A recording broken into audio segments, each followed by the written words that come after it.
Mark graduated from nursing school in '80. I graduated in '81, and we got married in '82. He was a very kind-hearted person, always quick to smile, very soft-spoken, loved to cook. He was the chef of the family. He also loved spending a lot of time, with the kids, fishing or taking hikes in the woods or day trips. First time I contacted Patrick was December of 2002. I had some problems with my current homeowner's insurance. He contacted me right away. He came over. It was during actually a snowstorm. After freezing to death and measuring their house, which is required, and photoing it, Kathy took pity on me and asked me into the home. We ended our first visit that night establishing a life insurance need for each of them, and I committed at the end of that first visit to craft a plan consistent with their budget. Mark was definitely hesitant.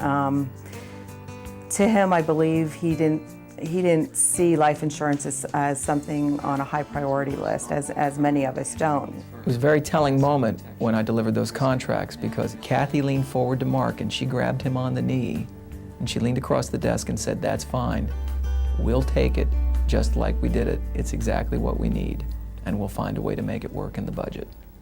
Policies were delivered, I believe it was mid-March or so, and by the end of March 29th actually, Mark called me up at work that evening. He was in excruciating pain, so I took him up to the emergency room, actually the hospital where he worked, and he was admitted right away. By April 8th, he was diagnosed with the cancer.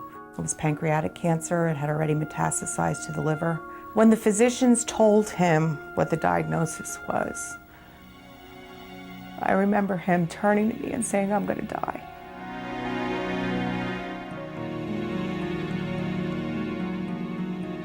I called Patrick, I think it was a few days later, after we heard the news. I knew immediately that something was very wrong. I talked to Kathy and assured her that we would be here throughout this process with her, and we would hope for the best. Despite an aggressive treatment regimen, about 6 weeks later, Mark did pass away. I had delivered death claims before, but this was the first death claim I delivered for a customer that I wrote. Patrick was in tears when he called me on the phone to tell me this situation. And at that point, I really told him, you should feel elated because you have changed their future. You have cemented their future. You're able to deliver on their dreams, which is what the promise of life insurance is. Knowing that that insurance money was there was so important. I knew that I could be home with the kids, that I could grieve.